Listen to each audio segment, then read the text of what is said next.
चलिए अब बात करते हैं सोने और चांदी की कीमतों की, जिसमें आज जोरदार तेजी देखने को मिली है। एमसीएक्स पर सोना 1,58,000 के पार पहुंच गया, तो वहीं चांदी 2,41,000 के पार कारोबार कर रही है। सोने चांदी में तेजी की वजह क्या है और आगे का आउटलुक कैसा रह सकता है, बता रही हैं मनीषा गुप्ता।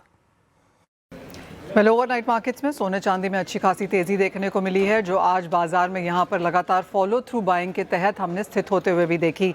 5-6 मेजर रीजंस हैं जिसकी वजह से यहाँ पर तेजी आई है। एक तो ये कि एक शार्प रिवर्सल हमने देखा है यूएस ट्रेजरी ईल्ड्स में आता हुआ। यूएस मार्केट्स की तरफ से यहाँ पर रीपर्चेज देखने को मिला, जिसका फायदा सीधा सोने चांदी को मिला। दूसरा, यूएस डॉलर इंडेक्स 3 महीने के लोज पर है, उसकी वजह से भी खरीदारी यहाँ पर डॉलर डिनोमिनेटेड सोने और चांदी में बनती हुई नजर आई।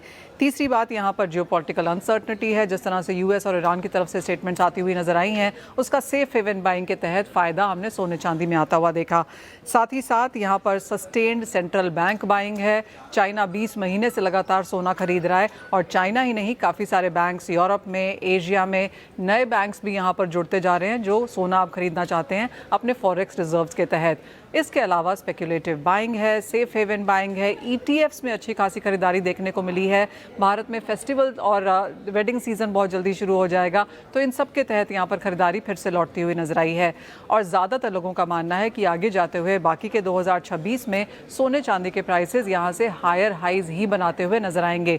जहाँ तक सोने की बात है, ग्लोबल बैंक्स मानते हैं कि फिलहाल यहाँ पर $4500 प्रति आउंस के लेवल्स हैं। 5,000 $5,500 तक भी यहाँ पर प्राइसेस रह सकते हैं, जिसका मतलब है कि भारतीय बाजारों में हम करीबन 1,75,000 1,80,000 जैसे लेवल्स फिर से लौटता हुआ देखेंगे। जहाँ तक चांदी की बात है, यहाँ पर भी माना जा रहा है कि 3,25,000 रुपये प्रति किलो के लेवल्स ये साल खत्म होने तक आप चांदी में भी शायद देख पाएंगे।